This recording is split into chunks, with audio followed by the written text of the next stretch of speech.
Welcome to Zone In Sports, your favorite spot for real talk, bold takes, and everything in the zone when it comes to sports. From hard-hitting analysis of the Miami Hurricanes football to the hottest stories across the sports world, we're bringing you that energy, passion, and a little bit of swagger, just like the U. So whether you're tailgating in the Coral Gables or arguing in the group chats or just vibing in your way to work, buckle up. You're in the zone with your host, D. Hamp. Sure. I mean, we're playing ball. We're not slowing down because, whether some people call it style points and all that other stuff, we're just playing ball and trying to make our team better and staying aggressive. When we call it aggressive, our players, they play aggressive. And I've heard what you said. Boy, Mario almost had me there. Yes, he did. He says some people call it aggressive or style points. Now, what he meant to say, and put myself up on the screen here, because what he meant to say was we know we need to score points to win. Now, in the eyes of the committee, did he do enough? I don't know. But he's kind of hedging himself a little bit by trying to say, we are going out here and we're just trying to stay aggressive. Now, why he almost had me was he should have been staying aggressive all year. Some of y'all might disagree. But staying aggressive is technically style points. Putting your foot on teams when you're supposed to is technically style points. Now we're going to finish listening to Mario here in this segment here. I think it's really important to state, I think it goes for anyone that's ever played the game or coached the game, because people could throw around the word eye test. Well, how about the field test, right? Where head-to-head matters, things like that. So that's what football's always been about on the field, finding a way to get it done. And proud of our guys today and looking forward to playing a great Pittsburgh team next week, on the road again. Now, hey, let's be honest about this. The field test has really almost never mattered. Just being honest with you guys, go back into the days of before there was any BCS. Go back to the 80s when the writers used to pick teams. And you basically had to start blowing teams out just to even get a shot at being a writer saying you should be a national championship or you was the national champion. Back in the 80s, you guys all remember, if you old enough to remember, you remember how teams had to start blowing people out and doing all this old crazy stuff just to even be recognized as a national champion. Okay, now fast forward to now, where when they started the BCS with the 4 teams, it was controversy then. And what I mean by that is that you had teams that played a certain style of football, but the committee itself looked for teams that was exciting. They tried to say strength of schedule and all that stuff. But we all know that the eye test did matter. So in him saying that, I understand where he's coming from. My point of it is that the eye test has always mattered. Like I say, a lot of people don't agree with that. I think what you do on the field should matter, but that's neither here or there. Now we're going to jump into this next clip real quick here with my man Carson Beck here.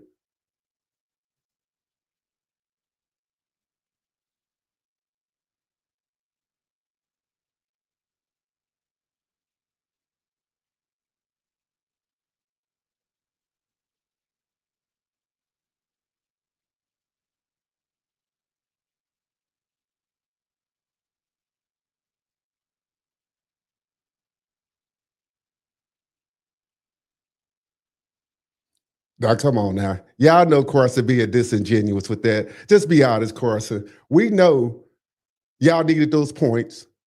I know you needed these points. And there's no shame in saying, hey, I was trying to run it up to impress the committee. Be honest about it. My gripe is you should have been doing it from day one. You know, we know Shannon Dawson would have ran the clock out in normal circumstances. But this circumstance, he's been hearing from the committee, you need to score points. That's where I say disingenuous. I don't fault him. My gripe is you should have been doing it all damn season. Now, I got Bigger and E in the background. We finna go and bring them to the stage, and we finna get this cracking, and we're going to talk about the Vitek game. We're going to talk about the committee. Smash that like button for you those that's out there. Subscribe to the channel. Also, hey, do me a favor, hit that hype button. I don't know what the hell it means. Just smash it. If you're on YouTube, my people out there on X, come rock with us. We finna get it cracking. I got E up on the stage. What up, E? What's up, man? What's going on? Nothing much, man. Sorry, I missed y'all last week, but I was in paradise, so I was. Hey, I know, man. Hey, before we even get started, I was seeing you in the on social media, letting some people have it there, and I just want the fans out there to know. Oh, before you answer that, I'm going to drop a number where you guys can call in on the show. We got to get through some content first before we get to that. Once we get through that, if you guys want to comment, put it there. I'll drop a number in about 10 to 15 minutes. Go ahead, there, E. But yeah, you were going back and forth with some guys, with some fans there about the game. Tell me your perspective. Well, tell me what were you going back and forth with them about first? Mostly it was the crying and complaining from, like I told you, the small segment of our fan base that keep harping on the negative. There's no team in JFL, high school, college, JUCO, D1, D3, NFL, CFL, XFL. There's no team that's going to give you a perfect game from start to finish. You're going to have turnovers. You may have penalties. You may have self-inflicted wounds. You may have a low-scoring game. You may have one portion of the team that's lacking that day and another portion of the team pick it up. This was a solid win by Miami yesterday. And I think our fans, the ones of us who know the game, we know better, but some of us need to pump our brakes and not feed into what the cable sports networkers want you to feed into. All these style points and, oh, look at what Notre Dame was doing to Syracuse. We should have did the same thing. The Syracuse team that played Notre Dame yesterday wasn't the same team that played Miami last week. Facts. Okay? And second of all, I'm not saying this, I don't have proof, but I wouldn't be surprised, and I said this, if that Syracuse team kind of like with the instructions of those in their leadership, let it go. Lay down. Kind of what Pitt said about Notre Dame. That's right. What did Pitt do? Pitt didn't put up a fight. Mm-mm. They didn't put up the type of fight against Notre Dame that they did against Georgia Tech last night. What they say, we could lose by 100. Right. We don't care. Your head coach says that should be like, wait a minute. Yeah. Now, I'm just gonna focus on Miami.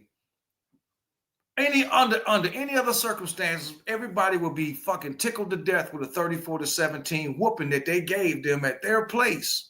True. Oh, we could have scored more. The officiating, again, below par. Same crew that officiated the SMU game. We all know this going in that 9 out of 10 times we're not going to get good officiating. Mm-hmm. We're not going to get that. Every team Miami plays gives Miami their very best. That should tell you that the Miami brand still means something, even though all the naysayers say, what have y'all done in 20 years? And does Miami command viewership? Of course they do, because every time a garbage team like Louisville comes to town, they They prepare and they give Miami their very best, and then they go out the next 2 games and look like hot garbage.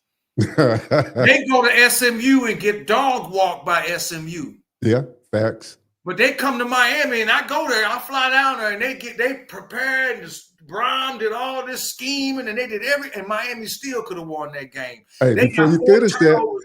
that, a guy told me that 4 Brom was turnovers, a and they better still coach. couldn't score. A guy told me in my DMs, Brom a better coach than Mario. I was like, get the hell out of here, man. Well, okay, whatever you say. I wouldn't always argue that because Mario ain't no coach that design plays. That ain't what type of coach he is. Right. That's why he got an offensive coordinator and he got a defensive coordinator. Mario is a management style, CEO style, supervisor, general manager style coach. Right. I'm the overall overseer, but I have subordinates for that. Jeff Brom is an offensive mind play caller. Right. Just like other coaches that were head coaches and they called the plays, like a Steve Spurrier. Jimmy Johnson wasn't a play caller. He had coordinators for that. Some coaches call plays. Some coaches are defensive coaches, and that don't make you a better head coach because it's more about getting everybody to buy in to the team. You can look good on one side of the ball. You know, most of your defensive head coaches, they look better defensively than they do offensively. You know, most of your head coaches they call offensive plays, they look better offensively than they do defensively. So I don't want to hear about if Jeff Brom if you could say Jeff Brom is a better play caller, sure, because Mario's not a play caller. Right. But if you want to talk about coaching the O-line and coaching trenches, then find me somebody better than Mario. Facts. That has nothing to do with nothing. Right. The point is the Miami brand still commands respect, and other teams still, that's their Super Bowl. That's their national championship. Look how well Virginia Tech played yesterday. Played hard, too. Played hard. And it was probably their senior day, and it was their last home game, if I'm not mistaken, because I think they go to Virginia, I think. But they gave them their best. All these other people, the Notre Dame fans, you guys, I don't see how Notre Dame's strength of schedule is stronger than Miami's strength of schedule. Well, that's what the pundits say, but that's what the pundits say. Yeah, how? Right. Damn, man. Yeah. I'm on live, man. Okay, I've got your food cooking. Yeah. You don't need to bring nothing. Yeah, I don't know either. Right. See you at 12, and not a fucking minute later. Yeah, I don't see how. My bad. That's all right. I like I said, their strength of schedule to me is not stronger. Going back to yesterday's game, right? Miami played a really good game. They started fast. They scored on the first drive. They had a beautiful play where they had 2 tight ends to the side. And Carson, I want to say this again, Carson Beck played a great game. If Carson Beck would have played this game in a Georgia uniform, they would have been screaming to the mountaintops. They would have been screaming to the mountaintops for the type of the last 3 games, Carson has given you great games. The last 3. Okay? Since the SMU loss, what has Carson Beck done? He was really good yesterday, looking off defenders, making great throws. He had 20-some completions in a row. Yeah. Okay? He was balling. He was balling yesterday. Look at his stats. All my Carson Beck haters and naysayers, be quiet. Stop bringing up Cam. Cam with the Titans. Let it go. It's over. That's last year. Right. Yesterday was a great game. A complete football game. The only thing I would say is for Miami is they gave up too much running the ball at times. But Virginia Tech came with these jet sweeps and stuff. Okay. I want to give a shout out to the defensive line, especially the defensive tackles. Justin Scott balled. The other bro, Dante Simpson balled. They came in there and balled. Okay, we got guys out on defense. Yeah. And these cats still balled. Came in there. Mario shot the praise out. Horrible. How many times you going to keep giving Virginia Tech a 4th and 1? Hey. After you stop them twice, you still The officiating was horrible, dude. Hey, Okay. it before you even say it was across the league. I watched several ACC Yes, games. yes. The The ACC probably ACC has the worst officials refs are in the horrible. horrible. They probably got the worst officiating of all the conferences. And how can you be this horrible with instant replay? Right. That's what I don't understand. Hold on one second. It says that the defense that Miami put out there yesterday was the same defense that played against Louisville. They gave up a shit ton of plays. The effort was lacking yesterday. Well, I'm gonna draw the line on that, man. Because how many times did they shut Virginia Tech down? They kept them to 10 points. All that rushing and how many points they have. Yeah. The referees helped them with the last 7. If you go back and watch that drive, they got help with that last 7. Miami kept them to 10 points all game. So overall, I give the defense I give them a 7, a solid 7 on defense. Yeah, I think they like you said. I give them a because the D line was there, and then now I'm starting to hear people complain about Bain. Mesidor is better than Bain. Did you see that? Yeah, I seen that. This is the punk ass fan base I'm sick of. Did you see how many times does this man get held? Double team. Do you see how often he's double teamed? So Mesidor has one-on-one. Of course he's gonna get more shine. They double teaming Bain and they holding the shit out of him. You're right. So for all you fans out here talking about, oh, he's better than Bain, and where's Bain, and these the fans that make me sick. Shut the hell up. Go over there with the Florida State fans. They got a reason to cry right now because they're hot garbage.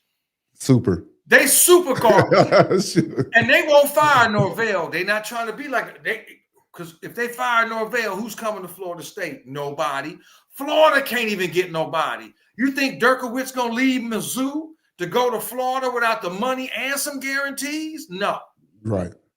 So all you fans in the Miami fan base that don't understand football and you always crying and nitpicking about something, please pipe down. Please pipe down. You got a good game out of Miami yesterday. Stop drinking the Kool-Aid from this bullshit cable sports network and listening to some of these jackasses on CBS about how Notre Dame is better and Miami has to have style points. Does Utah have to have style points? Does BYU have to have they should have lost. Yeah. Do they? But my question to you is, before you finish, is I made the argument right before you came on that style points has always mattered because I'm going back to the 80s when the writers used to write you in and then you had teams try to blow people. And I'm not even saying it's fair. My point that it is that it always mattered. They try to give you the illusion that it didn't because it's all about money. See, when they prop it up, and no shade, because I love Jeremiah Love, he's from our home state. But in their eyes, that's generating revenue for them. And we could harken back to last year because the reason I'm going to bring this up, it was the same thing. If we're going to be honest, they was doing with Cam Ward. They was trying to push them. I honestly didn't think defensively they was a top 12 team last year. But offensively, the media wanted to see them in because of the eyeballs.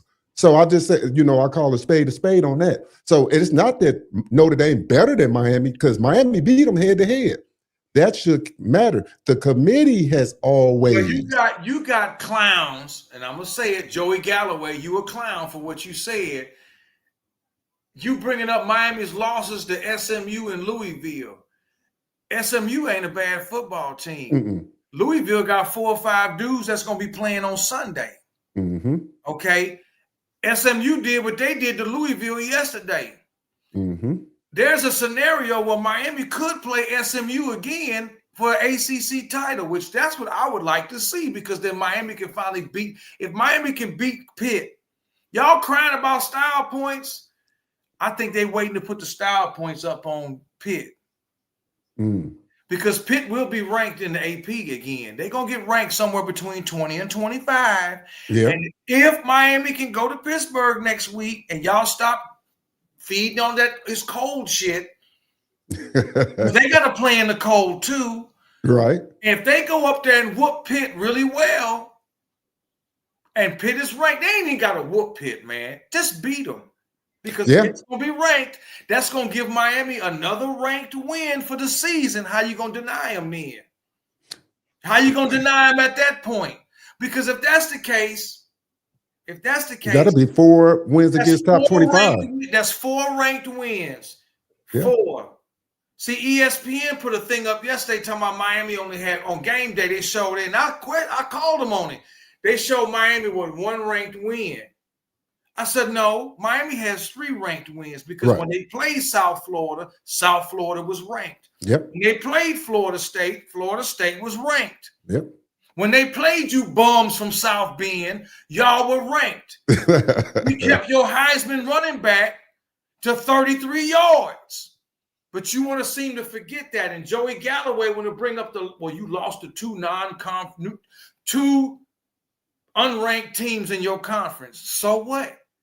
And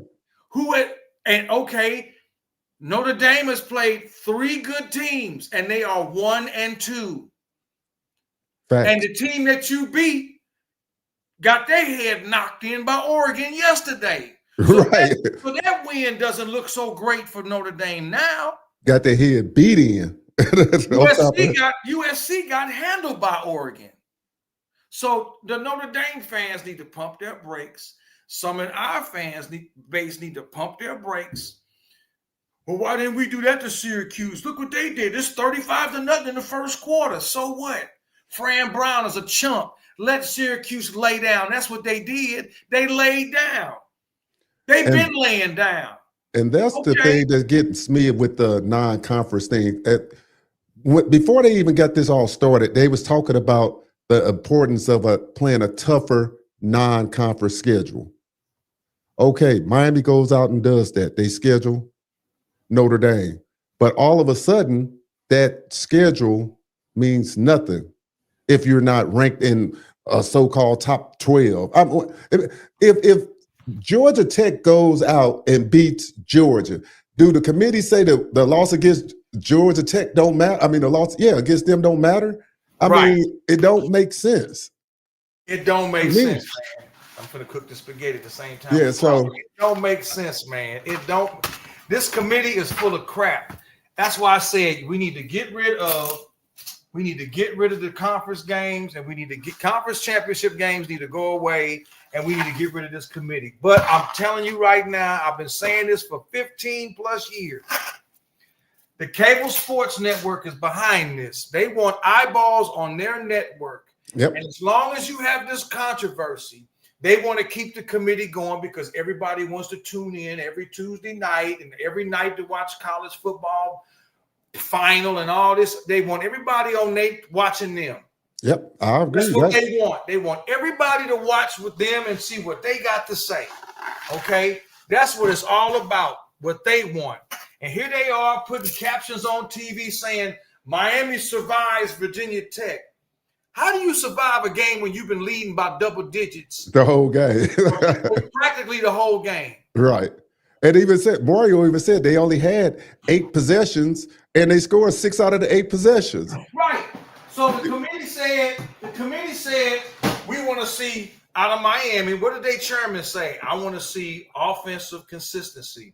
Well, now for 3 games, you've gotten offensive consistency. Yeah. Syracuse beat the sleeves off of them. NC State beat the sleeves off of them. And yesterday, beat the sleeves off Vitech. Vitech, terrible. I ain't gonna say they're terrible. Vitech is a below par team, and they gave them everything they could have. They got a nice freshman running back. Look at the quarterback. You think he played as hard yesterday as he did last year when I went down there to watch him play Cam? Because Cam is cousin. Right. He showed his ass in that game. Yeah. He showed his ass in that game last year. He didn't play as hard yesterday. Yeah. For what? He played, but Miami handled him. He a big dude. Yeah, real big. He a big dude like Byron Brown. He a big dude that played quarterback. He can throw better than Byron Brown, but he a big dude to bring down. Virginia Tech threw everything they had at him. Now, the question is, y'all going to be able to get up to do that against Virginia, your in-state rival? Y'all was so hype on trying to knock off Miami. What you gonna do with Virginia now? You gonna let Virginia run a train on your ass next week? I think they're gonna show up for the Virginia game. You gonna get up for your in-state rival? I think they are. Is Georgia Tech gonna get up for Georgia, or is Georgia gonna pound you? That's a tough one there. You see what I'm saying? Look at Florida and Florida State. Both of them some bums. But they gonna get up. They gonna get up for each other. They're gonna get up to play. Get up for each other. You know them two gonna get up for each other. Right. You know that. All right. Somebody say the defensive gets a C+ for me. You can't give up 250 yards rushing. That's too many yards. All right, that's fair. I would have gave him like a B, maybe a B-, because the secondary played well. The defensive tackles played well. They got after the quarterback. So, yeah, you can't give up the run. They gave up some runs. I'll give them that. But like I said, in every game, man, not very often are you going to get every segment of your game to click. Just sometimes you get that where the offense, the defense, the special team just all click that day. Everything is just beautiful. Right. You're not going to always get that. Man, if we would have had you jokers around 21, 20, if we would have had y'all around with social media in 01, y'all would have called for Dorsey to be kicked off the team after what happened with Boston College. Thank God we didn't have social media in the late 90s and early 2000s because Miami wasn't perfect then. Well, true. And y'all would have been too lazy to write the newspapers to get y'all comments in back to the right shit. Your thumbs, your fingers wouldn't have been hurting then writing the paper talking about how you not happy with the coach and we're sick of Larry Coker. And now y'all thumb warriors, y'all thumbs all swole because y'all complaining all day on the phone about this, that, and the other. Right. Now the question is, instead of looking at the whole picture and being like, okay, you would have liked Miami to score more points of Virginia Tech, sure. Right. But did you really think Virginia Tech was going to just let you come down to their house on their senior day and they not that bad of a team. Right. This ain't Syracuse. They wasn't going to lay down like that punk-ass coach at Syracuse and his team did. Well, you on Fred Brown, ain't you? You're damn right I'm going to be on him because he's a chump. He's a chump. He's a chump, so I'm going to be on him. Yeah, I'm going to be on him because he's a chump. So like I said, these teams ain't going to lay down for Miami. Right. I really think, it's my opinion, Miami going to win next week. I think Pitt shot their load with Georgia Tech. You went into their house. You drew up, Narduzzi drew up all his best shit. I watched that game. Yeah. Oh, yeah. They played well. They played well. They threw everything they had at Georgia Tech, and Georgia Tech defense already been suspect to begin with. Right. I said, okay, they shot their load with Georgia Tech. I said, next week, they're not going to have that same gas in the tank when Miami come to town. I don't think so, bro. I really don't. Now, the question is, do you think – well, okay, let me frame it this way. The committee, of course, they don't release the rankings till what, Tuesday? Tuesday. But the AP rankings going to come out today. Okay. Where do you think Miami will fall? Will they fall? It says, who was that behind them that ran up the score? Notre Dame? Yeah, Notre Dame. Well, Notre Dame ran up the score. Utah won, right? Utah survived. Yeah. K-State, I watched that game too. I was like, damn, I thought K-State understand the assignment. Yeah. I said, Cincinnati, y'all was overrated. Y'all at home and let BYU come in there and do that. I said, but you know what? Oregon did what they had to do. I said, K-State did enough. They should have won the game, but they did enough. Because Utah's the one that survived, not Miami.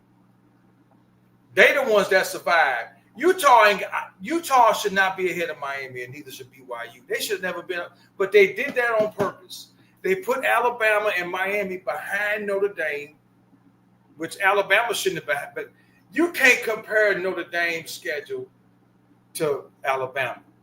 Not at all. There's no comparison. I'm not an Alabama junkie, and going back to Joey Galloway, you can't. What the fuck you bringing up Florida State for? You gonna bring up Florida State game, but you gonna say the head-to-head between Miami and Notre Dame don't matter? Right. Are you kidding me? See, that's what I'm talking about. The light-skinned bald-head dude on CBS. He's a he's a Notre Dame alumni, so you know how he pulling. Right. You know how he pulling. These people they have bias towards Miami. The Miami fan base needs to understand that this cable sports network and the very conference that Miami is in is against them. The ACC is against Miami. They all for Clemson. They all for Florida State. They don't like Miami. You know why? Because Miami used to whoop their Florida State team and Georgia Tech team all the time when they was Big East and independent. People are still harboring resentment for what happened in the 80s, people. What happened in the 80s, people are still butthurt about 40 fucking years later. It's crazy. It's crazy. 40 years later, people are still butthurt. 35 years later, what Dennis Erickson teams did to people are still butthurt at other schools off what happened. Yeah. This cable, remember the guy on College Game Day? He did the picking on the side. He was the bear. Remember the? Oh yeah. He's a Miami alum. He graduated from Miami. Where is he at now? They didn't renew his contract, did they? The guy that took his place, every time he opened up his mouth, he got something negative to say about Miami. He always picks against Miami all the time. You can't tell me with a straight face this cable sports network don't have it in for Miami. I don't give a damn what nobody says. he said, I still say Dawson called the first half, and once we got the lead, Mario called the second half of that game. That's a possibility. The only thing I would say about Miami is Mario sometimes need to get out of his own damn way. Yeah, I agree. It's almost like, and that's why I want to go there about the committee. Is there any validity? All right, we know Miami fans know what they're up against. They know that they got to go out here. They got to look impressive, not impressive to what we think, and impressive to what they think. So the question is what is enough to the committee? That's where I'm thinking that I'm getting lost. Is it the Vegas spread? Is it, you know what I'm saying? What is impressive to them? Because I've heard people say, oh, well, they just won by 17. I'm trying to see what's so impressive about Notre Dame's schedule. Okay, yeah. You played 3 good teams and you lost to 2 of them. Right. You lost to Miami, you lost to A&M, you beat USC, you didn't whoop their ass, you beat them. Okay, I'll give you that. You beat Boise State, so did South Florida, and we beat South Florida. Yeah. You beat NC State. Miami beat NC State worse. You beat Navy. Okay. It's a couple other teams they beat, but your schedule it ain't like you played some powerhouse teams in the Big Ten. That's why Notre Dame picks, with the help of ESPN, that's why they pick ACC schools.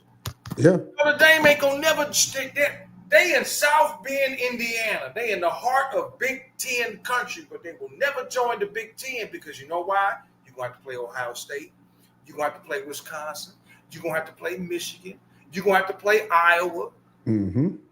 Then now you're going to have to play Oregon and Washington and USC.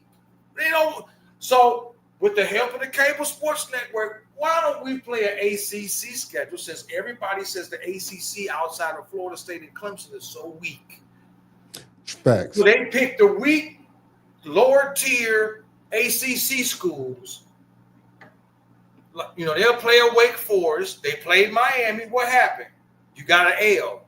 Right. What I'm worried about, and I know people ain't looking ahead, but I'm looking at, okay, if they screw Notre Dame over this year in this playoff and put Miami in there, Miami got to go to Notre Dame next year and play in South Bend. I might go to that game, but I already know. Just like you said, you can't leave the game. When you play in South Bend, you can't leave it in the ref's hands. Now, I know a lot of people forget that about 4 or 5 weeks ago, the pundits were saying Notre Dame probably wouldn't make it in because their schedule was so weak. A lot of people even forget that when they were saying that, hey, even if they won out, they probably wouldn't get in because their schedule weak. Now, all of a sudden, their schedule is so great to get them in. No, it's not. Look at who they played. Like I said, out of all the games they played 3 good teams, and they 1-2. They 1-2 on 3 good teams. That's it.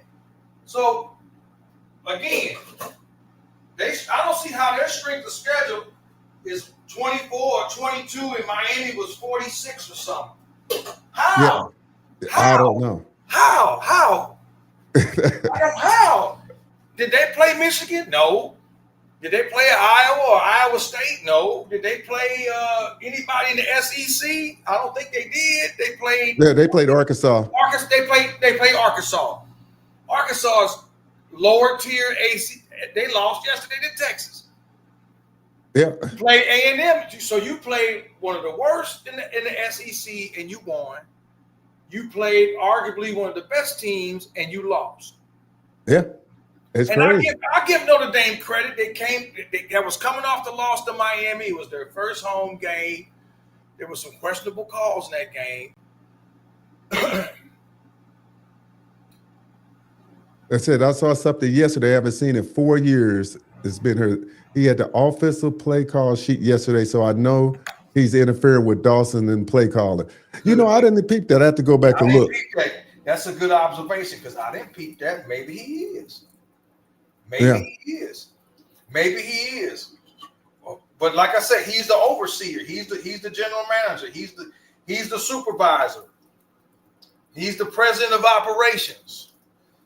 Yeah. He has to check on his subordinates. Right. Man. Yeah. So the crazy part about that is that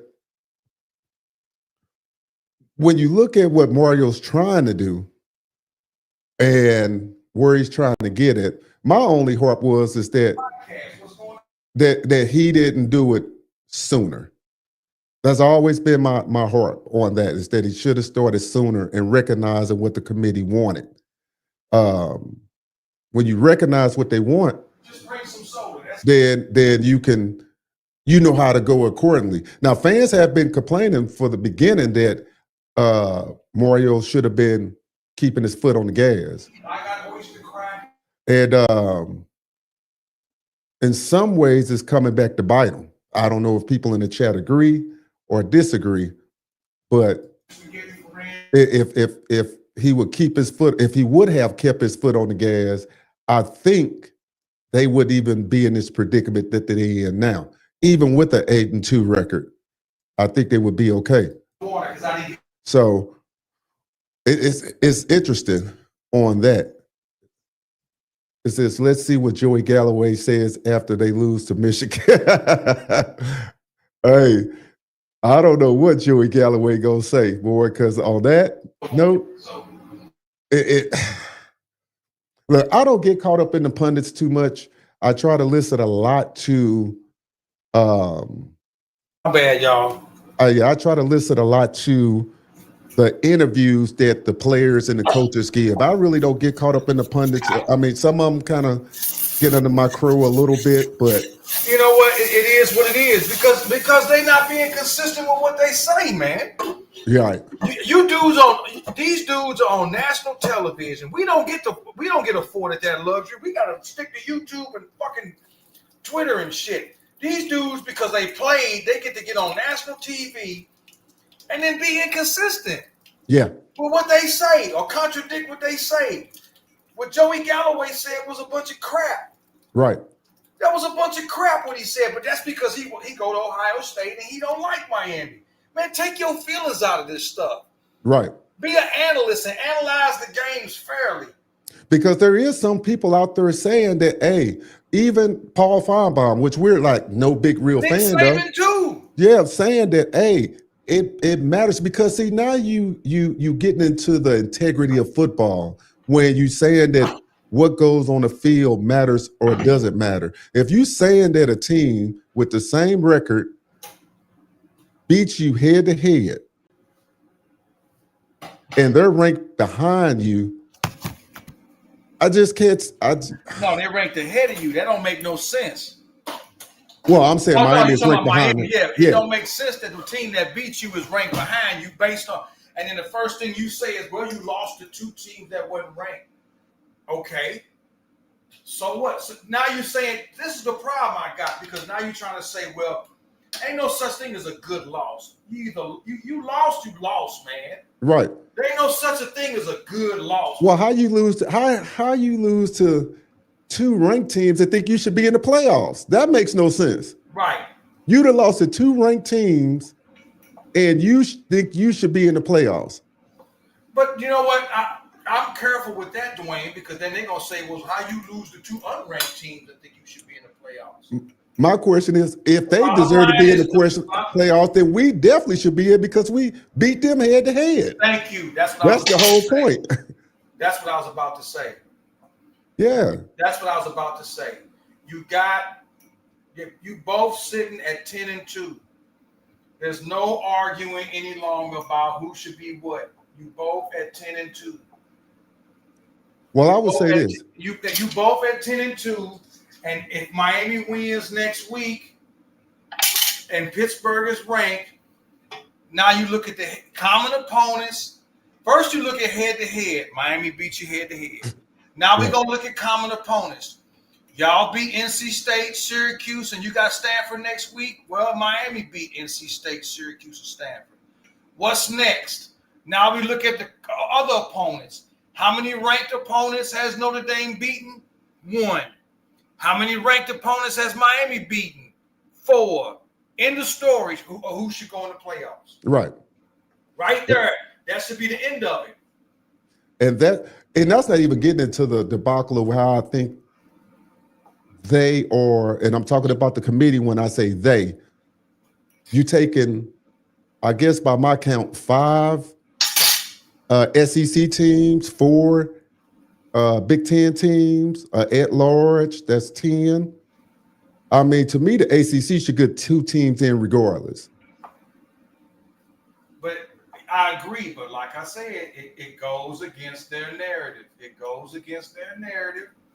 This is the cable sports network pushing this shit, man. They the ones pushing this. They've been the ones for years pushing about Miami is weak. The ACC is a weak conference. They've been pushing this, man. Right. They the ones been pushing this over and over. They the ones doing this. Yeah, it's crazy. Everybody. That's why all those who don't know football that drank the Kool-Aid. Oh yeah, you guys are. The ACC is kiddie. The ACC is weak. And how come when they play SEC schools, the SEC don't dominate these ACC teams? Yeah. It says, with you, D, either leave both teams out or put both teams in, no splitting hairs. Yeah. I mean, to me, you can't, it's the money that came up in it. It's the money that came up in it. And when that money comes up in it, you have a whole bunch of problems. And that's the most frustrating part about it all. We kind of know, just sitting behind the scenes, that the people on these major networks has major influence. They're not supposed to have influence on the committee. But and I know that's not true. It's some biases that goes on with these cable networks, these ratings. Network, it's just one. It's just one. It's just one. And like I said, this is not an overnight thing, Dwayne. This has been in the making for years. Yeah. This network has been doing this for years because they're very strategic with what they've done. They know they want the eyeballs on their TV. On their network, they control 70% or better of all the college games being broadcasted. So do we even have a start time with Pitt next week? No, we don't. You know why? Oh, I thought they said noon, didn't they? With Pitt, a day game? Are you kidding? I thought they did. I thought so. I'm going to look right now. Yeah, I want to say noon. I'd be shocked because that's even better. Let it be that would be great. I think I might be wrong, but I thought they said noon today. I would have swore they would have tried to make it a later game, a primetime game. But you know what? They want.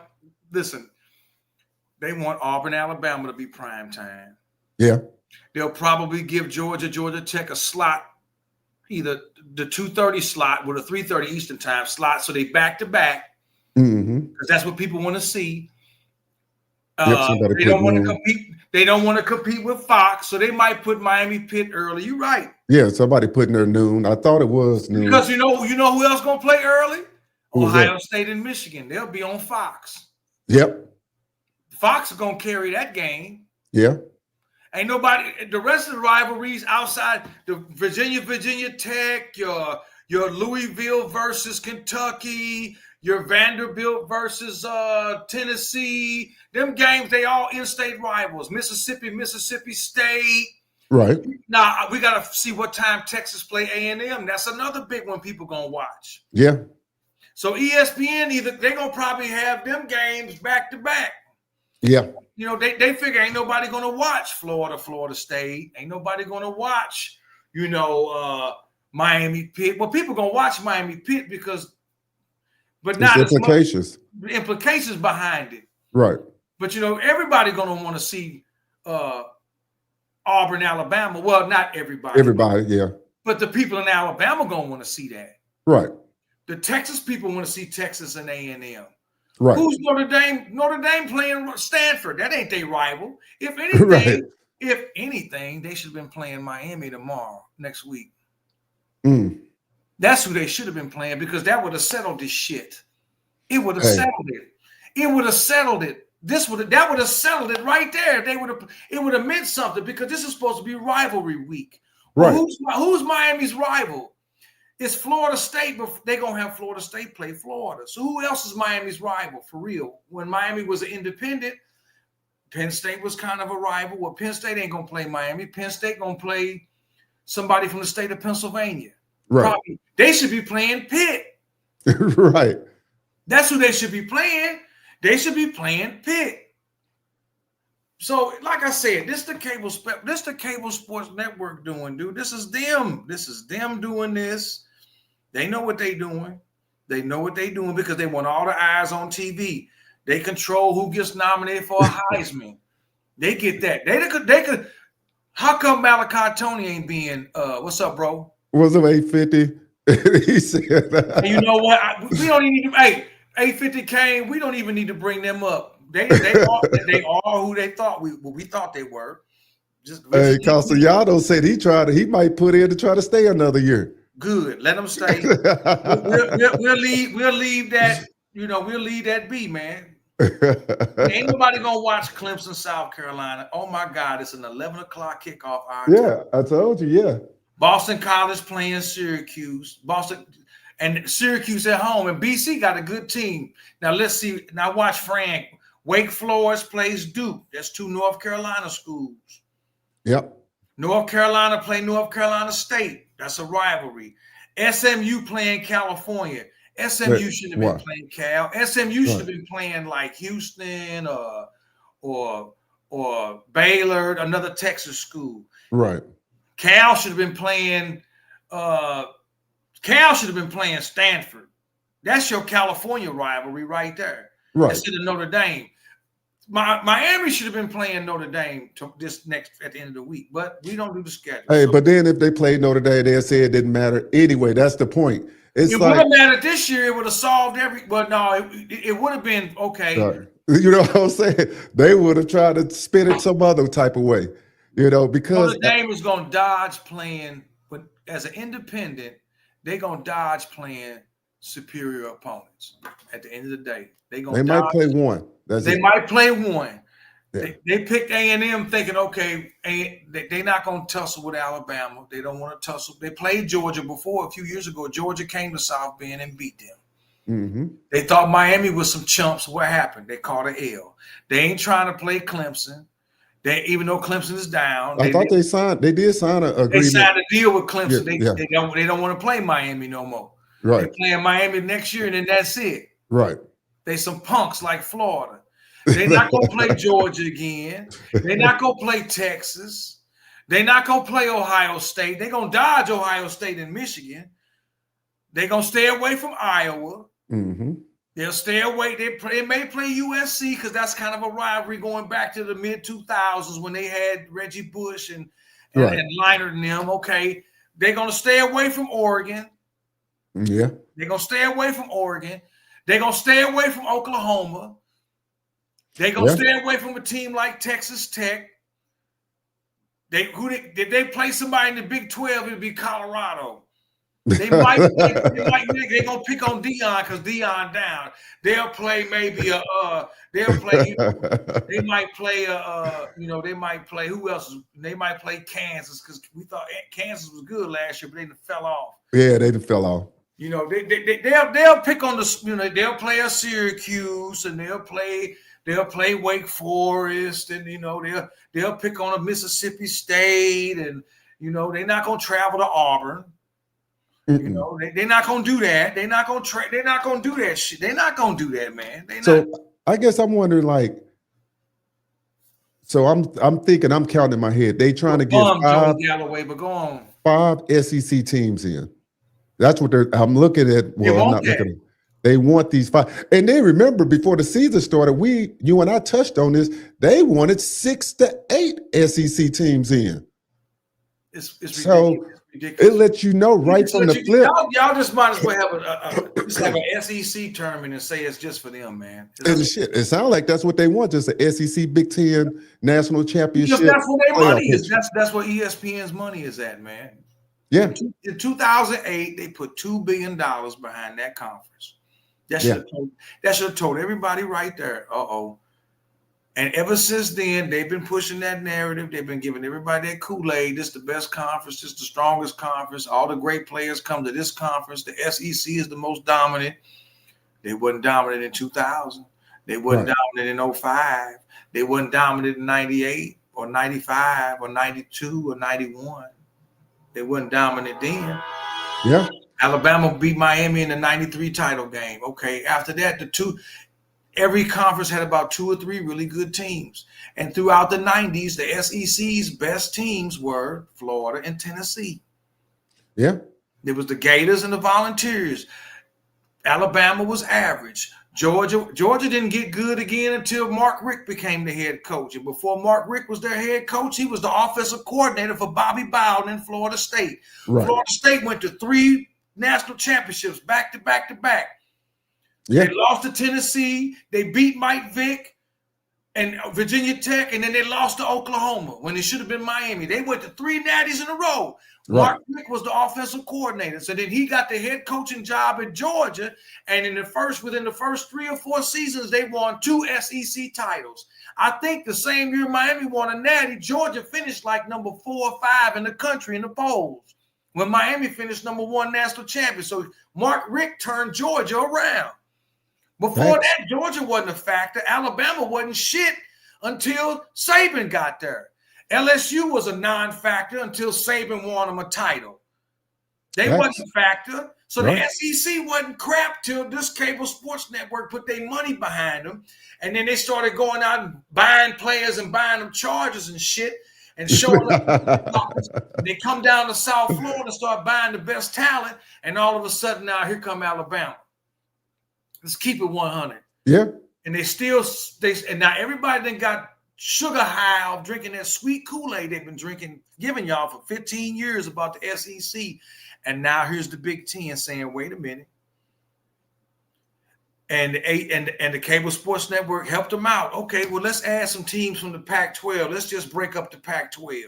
Right. And we're going to give 2 of the best teams to the Big Ten, Oregon, right, and USC, and Washington ain't bad either. And then we'll go to the Big 12 and raid them and take 2 of their best teams, Oklahoma and Texas, and put them in the SEC so the SEC can stay relevant. Oh, by the way, Pac-12, give us your scrubs, Stanford and SMU. Give us your scrub teams and Cal, and we'll throw them in the ACC because that's a scrub conference anyway, outside of Clemson and Florida State. That was their thinking. Right. Okay. The smartest school is Texas Tech because you know what Texas Tech did? They filled a void left by Texas A&M and Texas and Oklahoma. They were the ones dominating the Big 12, and now who got the best team in the Big 12? Facts. Yeah. Texas Tech, they got oil money too, and they decided to spend some money big time in the transfer portal and NIL. Now look at them, what they rank 5th. Yeah. or 6. 6, something like that. Yeah. They got one of the best D lines in the country. They for real. We all remember Dawson came out of the air raid system under who was his name? Mike Leach, the coach. Yeah. Okay. Rest in Yeah. peace. What did Texas Tech do back in the 2000s and all that when he was the head coach? They always scored 40 and 50. With Michael Crabtree was there, remember? Tech scored points every week. Oklahoma had to score 5 more points and they would win 57-54 or something because Tech was score. They had no defense, but they could score with everybody. Right. That was the air raid system. Well, where do you think Dawson come out of? The air raid system. Right. It's crazy. It says one team from Florida was in the national championship every year from 11. Go back to the 90s when Spurrier was there. The only 2 good teams out of the SEC that were really on the national level good was Florida and Tennessee. There was no conference talk back then. Right. Even in the 2000s, you had your best teams, Miami, Oklahoma, Ohio State, UCLA was in the running in the late in 98. Remember? It took Edgerrin James and Miami to knock. They was number 2 in the country. You had good teams all over the country. You never heard about this conference is better than that conference. You didn't hear about strength of schedule. You didn't hear about, well, we had a good loss and you didn't. Wasn't none of that talk. All that got started by this cable sports network because in the end of the day, they want everybody to watch them. Yeah, that's why controversy. That's why they took everything away from ABC and kicked them to the curb because ABC had all the big games, remember? Yep. Keith Jackson called all the big games in the 80s and 90s. All your big football games, Florida, Florida State, Michigan, Ohio State, all the big games was on ABC. Yep. And ESPN took that because they want all the eyes on their network. Remember, all they had was a couple late games on Saturday from the West Coast, some meaningless games in the Midwest, and a Thursday night game. They was known for Sports Center. We watched ESPN because they had the great Sports Center. They ain't been shit since Stuart Scott died. Right. Okay, ESPN has been trash since then. Okay, they got a bunch of BS shows. They got too political. They started infusing divisive items instead of just giving us the scores like we wanted. Now they in everything. So, like I said, after saying all that, we as a fan base should be happy with what happened yesterday. It was a good game yesterday. Some of us wanted more. Sure, I wanted more too. But you know what? I'll take 34-17. That was a good win. I like the way Carson Beck hit Malachi at the end on 4th down. Virginia Tech dude had great coverage. It just shows you how good Malachi is. Let's stop right there. Is Malachi the best player in the country? The best freshman in the country? He's the best freshman for sure, and he should be up for a Heisman, but they won't put him there because he's wearing a helmet with the U on it. If the boy was at Alabama, they'd be talking about him all day. If he was at Georgia, if he was at Notre Dame, if he was anywhere else, they'd be singing that boy's praises. But because he's down there, they ain't talking about him. So everybody understand the bias going on. You got a lot of negative energy toward Miami from a network, from the very conference you play in, because the ACC is hot garbage. Everybody knew the Big East was a better football conference before they got broken up. The Big East had better teams. West Virginia always fielded a good team. Tech, when Beamer was there, always had a good team. Boston College had a good team. Miami was there. All them Big East teams were good, except for maybe Rutgers. Right. And Temple. Every conference back then had the bottom feeders. Well, that was the Big East bottom feeders, Temple and Rutgers. Okay. The ACC's best teams in football were always Florida State and Georgia Tech. Going back to the 90s with Joey Hamilton, Georgia Tech had a squad. They shared a national championship with Colorado in 90 or 91. I think it was 90. Was Colorado and Georgia Tech. The rest of the ACC in football was average at best. North Carolina, average. Louisville, average. Virginia, average. Wake Forest, average. North Carolina State, these were basketball schools. Right. Your best teams in football was FSU, Georgia Tech. Then you jump over to the Big 12. It was Oklahoma, Texas, Mizzou, Nebraska. You get to the Big Ten, it was Oklahoma, it was Michigan, Ohio State, Wisconsin, Penn State, and Iowa. Then you get out west, it was Washington, UCLA, USC. Everybody had good teams all over the country. All that bias and crap didn't start, and shifting to the cable sports network got in there and throwing money at the SEC. Throwing money. They're throwing the money at them, and here we are today. So, okay, and who was the first one to say, well, we want to play a nine conference game schedule? The SEC.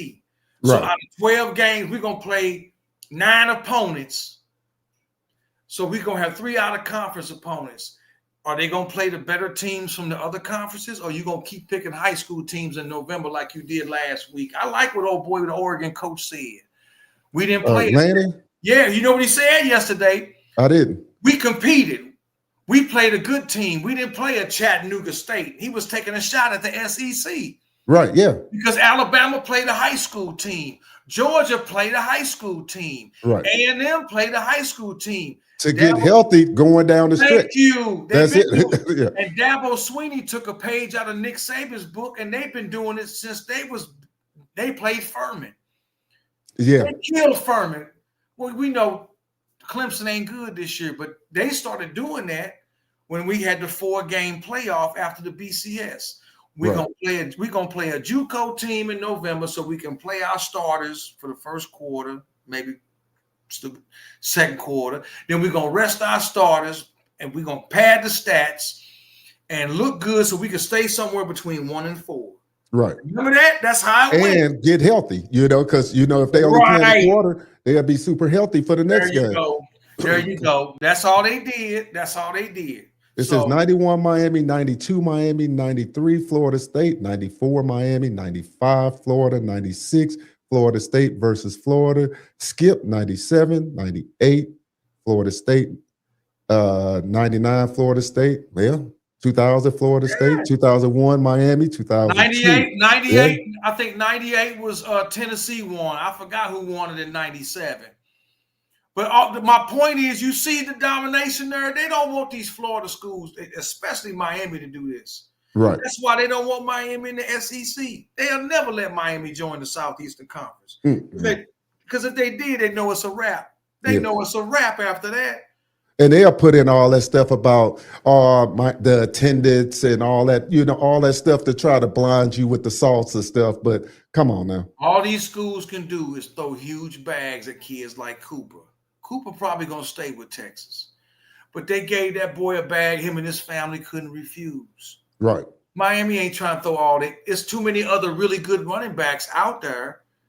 Yeah, Cooper's really good. He homegrown. We would have loved for him to stay home. But if he didn't want to stay home, hey, it's a free country. If you want to chase the dollars, go to Texas. Texas ain't going to never win the SEC. Mark my words when I tell you, Texas ain't going to never win the SEC. They ain't going to never win the Southeastern Conference because you're not an SEC school. Period. You ain't going to never win that conference. You are old Southwest Conference and then Big 12 conference team. Right. You ain't going to never win it. Nebraska will never win the Big 10 because you ain't a Big 10 school. You a Big 8 school. They say the powers of be against them. Hey, you guys, if you're coming in the building, smash that like button, hit that subscribe button, share this content. Hey, and also hit that hype button. I don't know what the hell they do, but they just say it gets our content out there. So smash that hype button.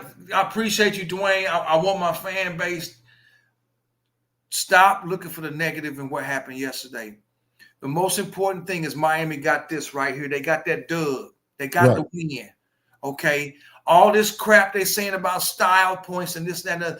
You got the win. We'd have all been upset if they went out there and lost yesterday. Oh, shit. If they'd have lost, boy. I wouldn't even been on this thing with you today. Hey, if it had lost, it'd have been 100 people in here. If it had lost. All right, so don't focus on what Notre Dame did to Syracuse, and you got to look at the bigger picture. If you're worried about all the other teams, Georgia Tech lost. I see the stars lining up for Miami. Because if Miami can get into the ACC title game, and it's still an if, I saw some scenarios where it could happen. It could still happen. Then we ain't got to worry about Notre Dame. Yeah. Because if Miami can get into the ACC title game and then win it, they're gonna move up in the rankings even more because they won their title game. Remember, Notre Dame don't play a title game. Right.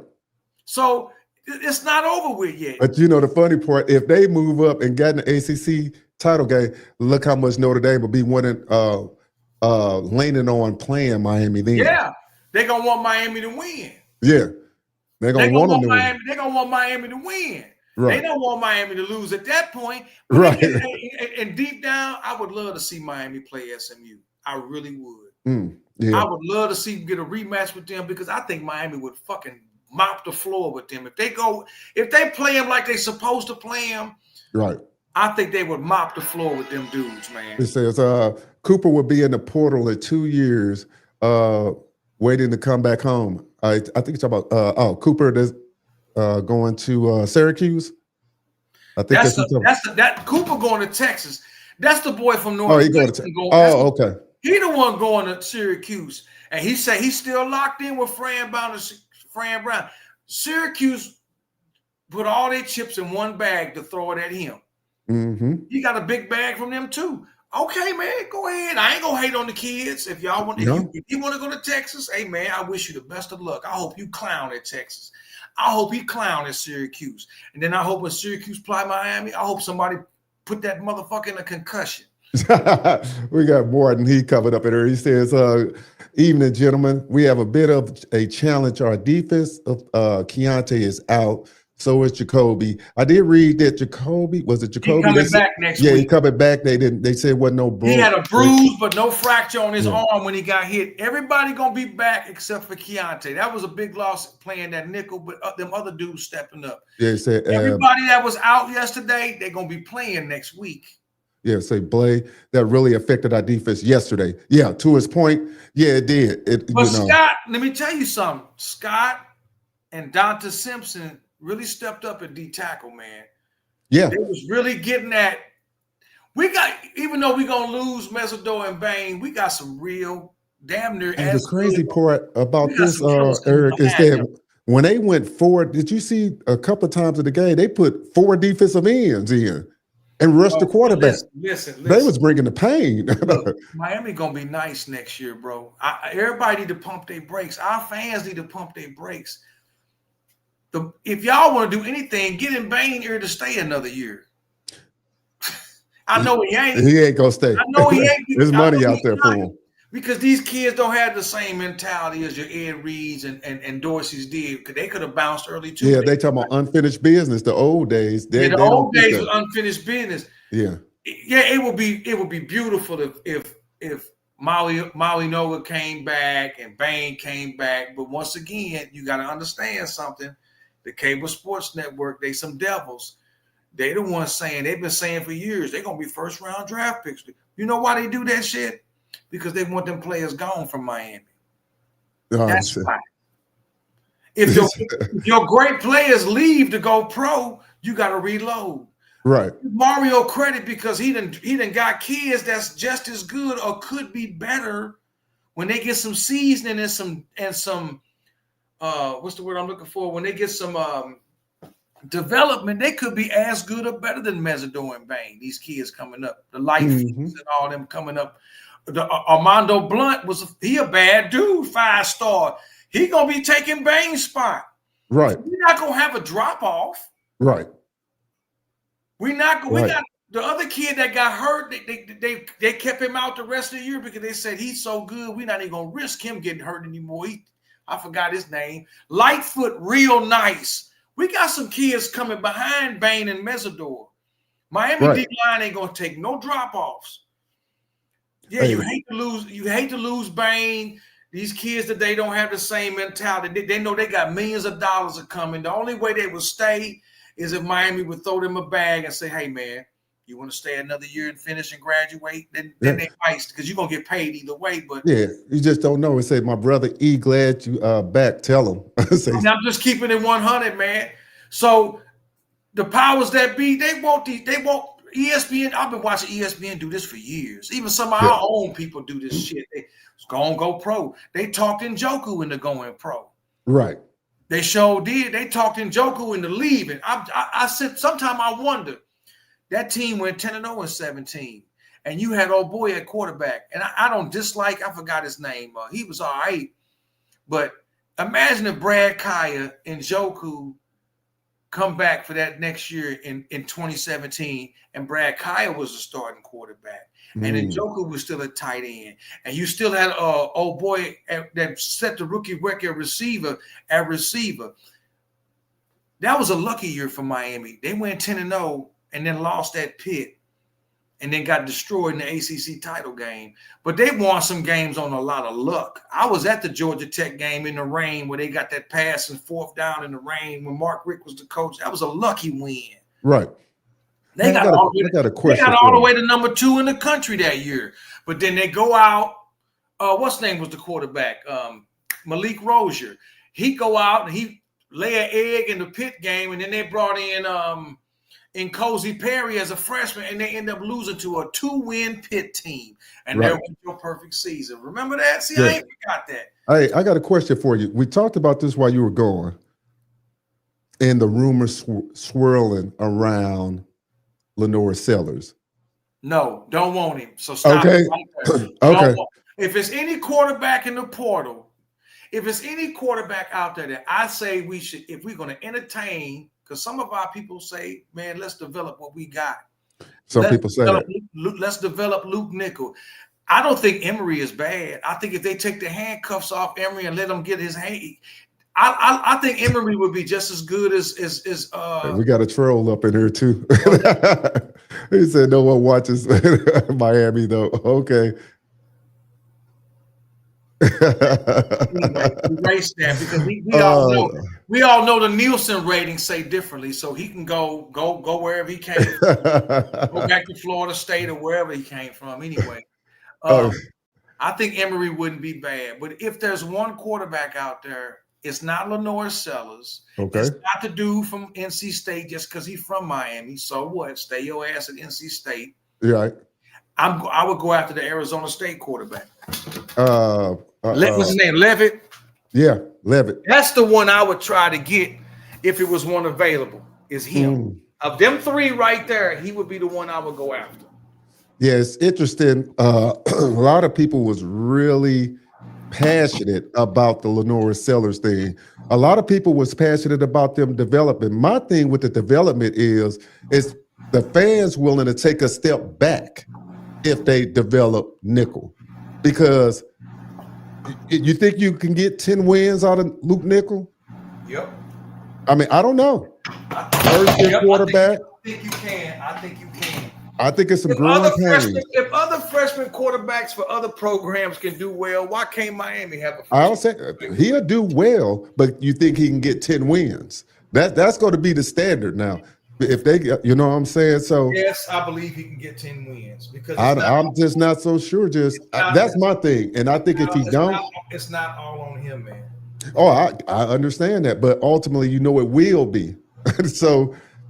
With that defense coming back next year, yes, they gotta start somewhere developing, so they gotta get Otherwise, guess what these dudes gonna do? They gonna get them bounce, and they gonna end up on teams that come back and beat you. Yeah, we don't want that. We don't want that. We don't want Luke Nickel to go. Hey, somebody say get the Cal quarterback. So, what's the Cal quarterback name there, Martin? I forgot his name. Cal quarterback is with Indiana now. Mendoza? They talking about the. Why you? They say, I think it's Mendoza. He talking about. It says Emory would be good enough by next year. He could be a 4th-year junior in 5th season. Yeah, the funny part, Martin, is that I remember, I think I did a video about Emory Williams. Boy, I took a lot of heat. And the premise of my video is that I don't know why people dismiss him so much. They keep saying he's not the answer. But, I mean, he's been in the system. Shannon Dawson knows him. I think he might he might beat out Nickel. I think he's number 2 on the depth chart now. If Luke was better, I thought he would be number 2. But that's neither here or there. You know, we got a lot to worry about for next year on that. So that's going to be interesting on that one. I'm not really sure. If I was a betting man, I'm thinking they might go in the portal if they're not sold on Emory. You know, I'm not really sure, but I'm thinking they might jump that way. They said Sellers and Levitt. Yeah, I don't know. I don't know. I don't know. They see something in Sellers that I see some good qualities in Sellers. I like Sellers. I just don't know you know where I want him to go? You know where I want him to go, man? Where? Mizzou. Mm. I would love if Mizzou went after him. Mm. I would love if Mizzou went after him. I got to get these TVs turned on for the NFL. Yeah. I would love if he went to Missouri. I think Missouri would take them to a whole nother level as him. Yeah, I don't know how well he fits into I don't know how he fit in the Dawson system. Right. Yeah, I need a quarterback. Dawson's system is more pass and I got to go back to Carson Beck. Beck had a great game. Did you see the plays where he ran the ball and bootlegged and shit? Boy, it looked like he was running in mud shoes, but yeah. That's all but I liked it. I loved it, man. That's all you asking for. That's all you asking for, really. That's all you asking for. There's a lot of good games on the day. He said the NCAA messed up by pushing the number of scholarships back from 85 back to 105, which is true. Miami is about to run college like it's 20 more scholarships. We keep getting home that would have went to other schools. That's an interesting take. Yeah. Yeah. I would say so. Yeah. I would say so. Yep. I would have to agree with that because they definitely getting the right stuff. They're gonna get the right kids. I can tell you right now. He says Mendoza's played for Indiana. He's talking about Gerard. Okay. Yeah, Mendoza, nice. I would have been happy with him too if they would have got him instead of Beck. Some people would have said we should have got him instead of Beck. Yeah. Ain't nothing wrong with Carson Beck. Mendoza ain't been lights out all season. No. And you know what I'm saying? And it's gonna be times where you know what? I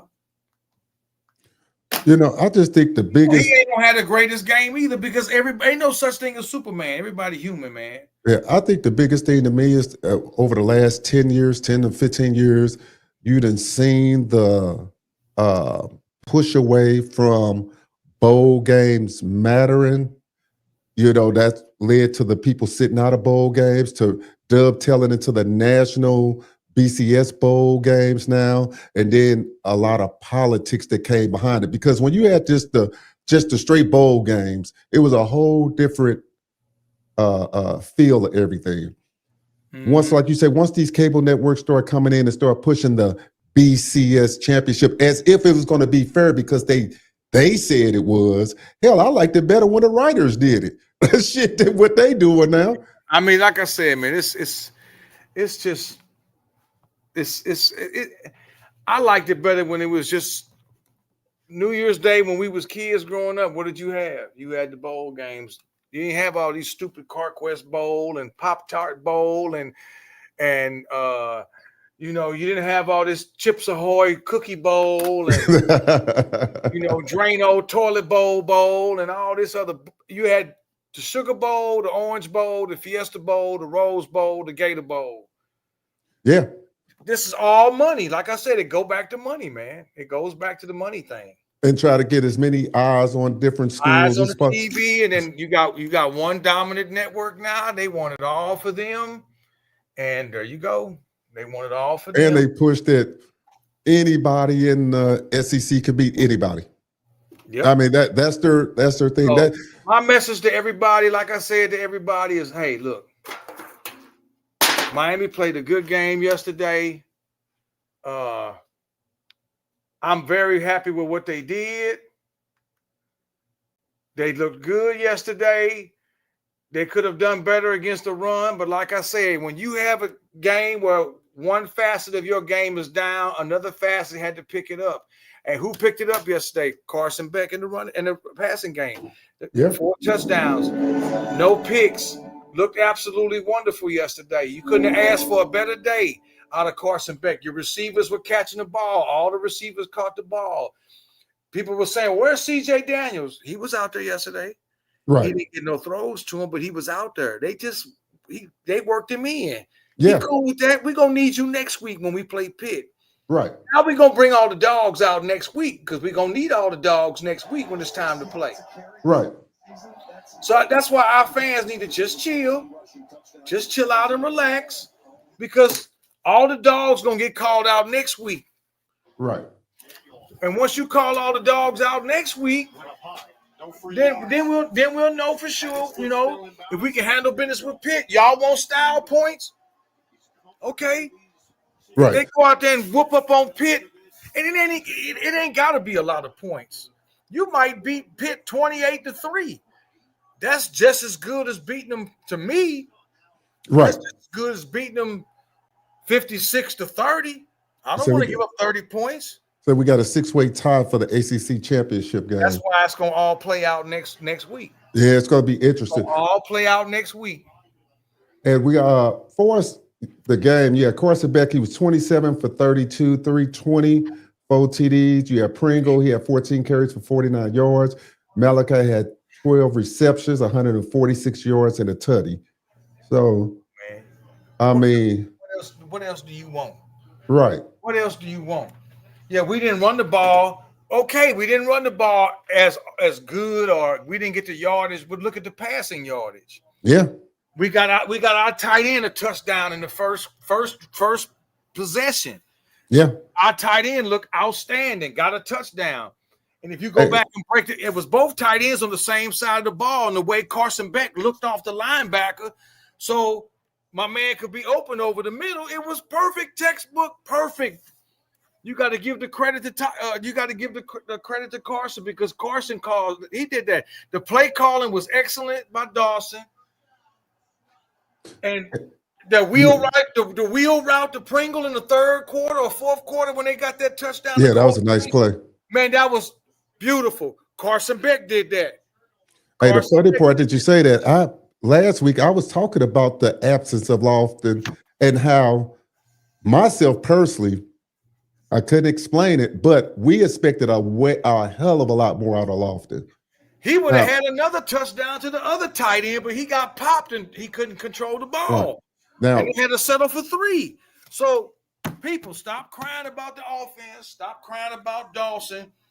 If he don't drop that ball after he get popped, that was another touchdown. So, it could have been 41 instead of 37. Right.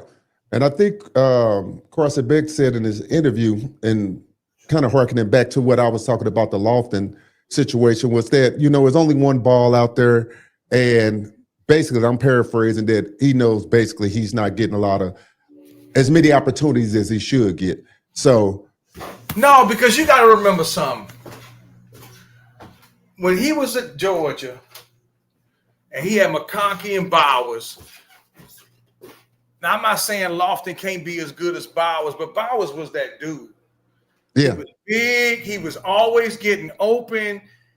Georgia had a running game. That's when that year, 2 years ago, Georgia was that squad. Yeah. And him and McConkey was his 2 outlets for the most part. Right. Now he's got 6, 7, 8 dudes he can throw the ball to. Right, yeah. He got some weapons out there. What do you think of this statement? It said, this is the first time this year where our defense looked really bad for 4 quarters against the run. That was from Gio Kane. That's not a good statement, Mr. Gio Kane. How you going to say they look bad? How many points they scored? How many points did they score? 10? That's not bad. They gave up some runs, but did they get in? Nope. if you go back and watch that game and look at the piss poor ass officiating, and how many times you gonna let Virginia Tech get another crack at 4th and 1?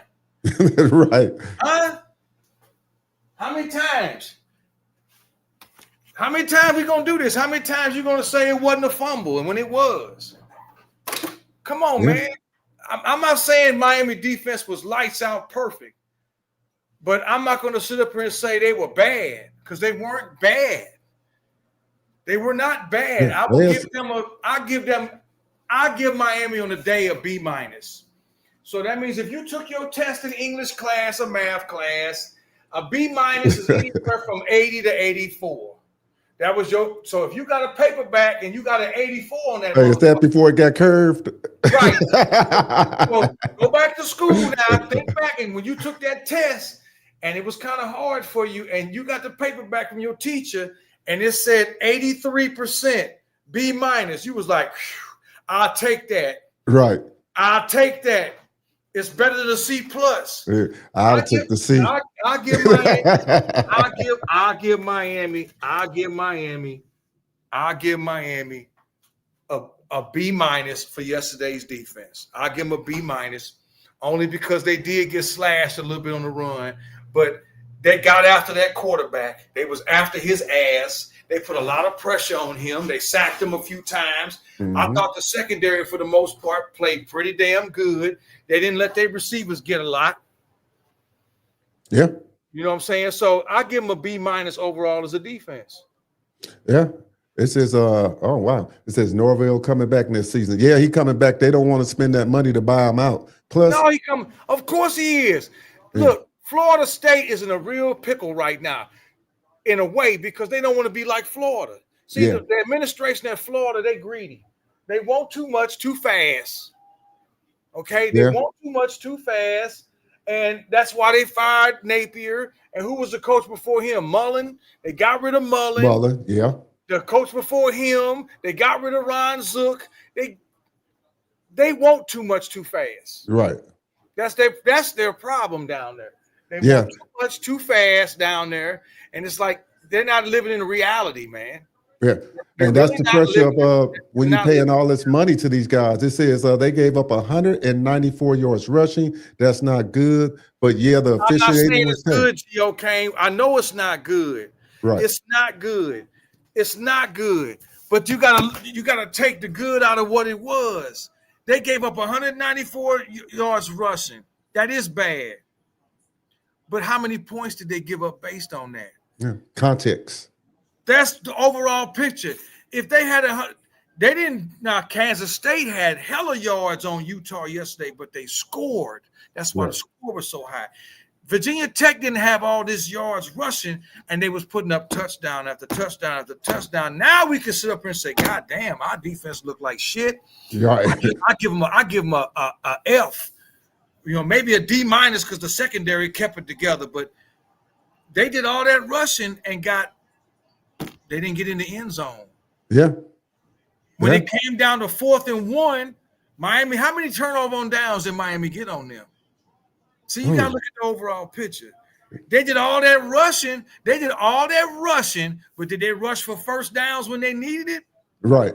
How many turnover and downs did Miami get on them? Like 3, maybe 4. That's a turnover. That's like a pick or a fumble. Right. Then the refs helped them on the one where they gave them 3 in a row before they finally could get a first down, when they stuffed them twice. Right. It says, I think Alabama goes down next week. There was 1 4th and 1 that was questionable. The one referee said he was short. Then the one referee on this side said he wasn't short. And they showed the replay, and even the 2 assholes calling the game thought he was short. He was short. He was. They gave him first down. So, yes, I can understand your concern about we gave up 194 yards rushing. But if you look at the overall picture of it, Miami stuffed them when they needed to stuff them, and they didn't put up touchdowns off these rushes. Yeah, they'll get that together, man. They'll get that together. Trust me. Now, the funny part is that harkens back to what I was saying about the ACC officiating. I think Alabama goes down next week. They might. That would help Miami too. That would knock them out. Yeah. That might knock them out of the playoff. I don't know if they were 2 years. Oh, man. Boy, the Chiefs suck. Yeah, we know that. Oh my guy Indy putting the brakes on their ass. Yeah. Mahomes got picked. he said those refs were flip-flopping calls in the second half. Yeah, they Hell were. yeah. Hey, because Oh. even, I'm going to be fair, even that one they called on Kyron Jones, he got rid of that ball before his knee was down. He did. And I'm looking like, They blew that whistle. They blew that. Virginia Tech got screwed on that one. I will say yeah. that. Yeah, I'm going to say, yeah, it's like they just not, the referees are just bad. It's like it's no way. How can you have a consistent game if the damn referees with instant replay can't get the damn game called right? They can't get it together, man. Miami has been, excuse my language, fucked a couple of times this season because of that, because of bad calls. It's like it's crazy. Absolutely crazy. I don't get it. I don't get how they making all this money. You bring in replay. We can hear the replay that they doing now, and they still get the damn call wrong. They want to go behind the scenes and show you what they room look like and how they talking on the you know how they talking behind the scenes and how they talking to each other and they all do you agree and all this other. Yeah. I don't care about all that bullshit, man. Right. Just get it right on the field. Just get it right on the field, and if you can't get it right, then y'all come into play and y'all get it right. Right. Back it up. You know what I mean? I just come on, man. It's nuts. I don't even want to harp on them anymore. So I'm gonna look at or somebody could tell. All I can suggest is, hey, all you guys out there, get on YouTube. There are some different videos where a couple guys break down the game, and you can look at the breakdown of the game, both sides of the ball and whatnot. So we don't have to be, you know, that's the beauty of this thing, and you can get a perspective on the whole game as a whole, from offense to defense to special teams. My man missed one field goal. Okay. That's, you know, could have been 40 points on the board. So, yeah, we left some points out there on the field. But the bottom line, again, is Miami won the game. Right. They won the game. They offensively, they look like they're supposed to look. Remember, this committee said they wanted to see offensive consistency out of Miami. Well, you've gotten that for 3 weeks in a row. Now we're going to see next week the overall package. Right. We're going to see this overall next week when they play Pitt, and with it being a day game, and that's going to be the warmest part of the day. If people are so concerned about the cold, right? I think Miami's going to have a great game. I think Miami's going to run the ball down their throat. I think Carson Beck's going to. I wonder who's going to have the great game. Is it going to be the running game or the passing game? I would say they need to lean on that running game since you're going up. Might be cold and inclement weather. You got backstick to run. Of both. Yeah, this is all you need to know about the refs is that we have 2 first-round defensive ends, and they have been less than 10 holding calls all season. Yes. Bain is getting held so much and double teamed and held so much. That's another thing that's scaring a lot of people, man. Miami gonna have 3 players in the first round get drafted next year. Last time Miami had that many players get drafted in the first round was in 2004 when DJ and them went and Sean Taylor and all them went and Vilma. I think that's the last time Miami had 3 or more players drafted in the first round. You know what I'm saying? If CJ Daniels has if he finished the season with some good numbers, he may be a strong second round pick. Right. Okay. So and with the way he's recruiting this incoming class and all the flips he's done over the last 2 weeks. Yeah. We ain't even talked about that because we out of time. We ain't even talked about what he's doing with these flips. Look, right. People need to get off Mario head. Mario gonna figure it out. He's still figuring it out. All he got to do is get out of his own way. Right. And I think he's gonna let Dawson call his game. Right. I think he's gonna let Dawson call his game because if Dawson calls his game the way he wants to call that game, you might get the points you want. Right. Because it's an air raid system, man. And now you got the defense, you know. So please, y'all, stop complaining and picking and looking for the negative all the time. And out of everything that's going on, you dragging the negative in. we need to quit doing that. Yeah, really it's crazy. I mean, I'm critical of things too at Oh times. yeah, real critical, but it says that's part of it. I'm not gonna harp. Maybe not. We'll see, man. Well, let's just oh man, it says the committee's gonna kiss Notre Dame's boo-boo to get in. Wait and see, man. Let's just wait and see, because like I said, things may play out where we don't even need the committee. If they get into the ACC title game, I think I saw a scenario is if Miami beat Pitt and Virginia beat Virginia Tech, if SMU loses to Cal, yeah, there's a scenario where Miami could play either Virginia or SMU. And I'm sure some of y'all might have seen it on Facebook, people posting different. So then you won't even need the committee, because if Miami can I think Miami could beat Virginia or SMU. Yeah. Then okay, fuck the committee. We in. We gonna win our conference. We was already damn near a shoe in without winning the conference. Right. But if we win the conference, it's a no-brainer now, and let the chips fall where they may. I honestly feel like this. If they go out, like you say, Pitt, we'll see where they ranked it. If the rankings came out, somebody let us know. I think if they go in there and they put on a good showing at Pitt, do it, and then the committee understands that it's a conference game. Pitt is going to come to play. They're not laying down for Miami. If the committee understands that. I just think they shot their load yesterday. Yeah. And I don't think they're going to have as much in the tank left. No, I'm just saying of the fact of understanding that they're not going to lay down like they did for Notre Dame. You know what I'm saying? They're going to come in, with a chance that they want to go to the ACC championship game. They got a lot to play for. We got a lot to play for.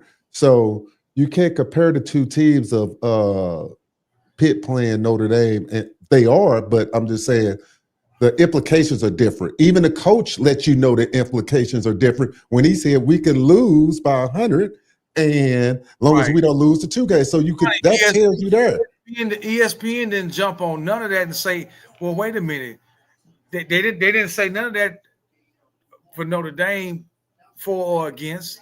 Right. They ain't saying nothing about how Syracuse just laid down like they was a goddamn 10-year-old heavy team playing against Notre Dame and getting whooped the way they did, 70-0. Right. 70-0. Come on, man. Really? You got Division I kids on this team. You couldn't stop them. You couldn't score at all. Come on, that just screams BS all over it. I know. That's the crazy part. Man, I would have got a better showing from Ball State. Look, I was surprised they didn't get the note from. I was surprised they didn't get the note from Vegas talking about what are you talking about as a coach saying that we could lose by 100. They should have took the line off the game after that. That was just ridiculous, man. That was just. I mean, I can't believe that, man. You would have got a better game out of Eastern Michigan or Central Michigan or Western Kentucky or Ball State or Bowling Green playing against Notre Dame versus what you got from a Division I fucking school called Syracuse. They're supposed to be a proud university, and then they go out there and they don't even score. You don't even put forth any kind of effort. Yeah. Just go out there and get manhandled. Like I said, you ain't even a high school team. You a fucking 8th grade heavy team out there trying to play with these. Man, go on, man. Man. It says Pitt coach said he didn't give a darn about Notre Dame. He was focused. Yeah, that's what we saying. Yeah, don't care. Well, that's BS, man. That's BS. I'm a head coach. I'm trying to dominate every team I play. First, it undermines the integrity of the game when you say that. That's my whole thing. And I'm surprised. That's why Miami just needs to beat their ass next week, because Pitt don't deserve to go nowhere. And second of all, I'm pissed off that more people didn't call him out for even making that statement. Now, imagine if Mario would have said that. Right. Any Miami coach would have ever said that. Imagine what the hell that would have been caught for that. Right. Man, come on, man. Whatever, man. Like I said, I'm happy with the win. I'm satisfied with the win. Things could always be better, but things could always be worse. Yes, sir. I'm happy with the win. We one step away. Yeah. That was the biggest talk Win these last 2 games. If you lose one of them, then all the arguing for Miami is null and void. Win these last 2 games. You got 1 down, 1 to go. You've been preaching all year, 1-0, 1-0. Well, now it's time to go 1-0. It's time to go 1-0, and let the words this coach on the other side talk all his lack of integrity. Make them pay for it next week. Right. Make them pay. Make them. The funny part, I would want nothing better than to go up there and make their fans sick like the Vitek fans was yesterday. The funny part, I feel a little different this year because I think that with it, so many people like a Paul Feinbaum and them questioning the committee, it's like, yeah, y'all got to really look at what y'all doing here. They put themselves in the pickle with what they said because they contradicted themselves. That chairman, the new chairman of the committee, I think he's the AD from Arkansas or something. And I don't know why. Isn't there somebody on the committee from Notre Dame too, or somebody? I would think so. Yeah, I think so. I'm like, why is he the chairman? They're in a coaching search at Arkansas. They got enough going on at their schools. Like I said, this committee is a joke. Why do we have here we go. The playoff system. All right, Todd. Hey, good to have you in the building, man. Hey, I ain't got no problem with that. You supposed to root for your team, bro. Right. Hey, I like your confidence. I'm gonna be the one. I'm gonna say we're gonna win our first natty at home in our stadium. So hey, I ain't mad at you, bro. Right. Take care of Auburn next week. I don't think Notre Dame should be ranked ahead of Alabama either. So Alabama got a gripe to pick with that too. I really do. So yeah, I'm not mad at dude for saying what he said. Hey, you supposed to rep your squad. You supposed to feel like that. I feel like Miami could beat anybody in this country. Yeah, given the opportunity. Just because they lost to Louisville and SMU before that, they was talking how Miami was the best team in the country. They looked the most dominant in the country, and then Mario got in the way. Yeah. So ain't nothing changed. They still bigger than Notre Dame. They still bigger than most teams. And I think with all the backlash over the offense being between the tackles and A gap so much, I think Dawson finally, he opened it up. I kind of figured he would toward the end of the season. They ain't want to tip their hand, man. And I think they opened it up, but then that caveat, you put Pringle in, and I just think he had better vision too. I think everybody gonna play a part. I think Lyle gonna play a part. Everybody gonna play a part. Yeah. He just had a little bit more better vision as far as hitting the hole. I think Fran Brown intentionally started the hockey QB just to help Notre Dame because his bias against Miami. Listen, Fran Brown knew his season was over when his quarterback got hurt. Jelly, yeah. And Jelly wouldn't have got hurt in that Clemson game, this would have been a different thing. Syracuse had an offense. It was looking nice. Yeah. It was looking nice. Okay. Once he got hurt, he knew his season was over. Yeah. They put up a little fight with some people, but he knew they wasn't going to be able to beat the likes of Miami and Notre Dame. Right. Yeah. Did they beat Florida State or lose to Florida State? Who was that? Syracuse? Ooh, I'm not. I don't remember. No, Florida State played Virginia Tech last week. Did they beat Vitek? Or did they lose to Vitek? I want to say they lost. To Vitek. Last week. Let me look real quick. Last week they played Virginia Tech. Florida State did. Yeah. Let's see.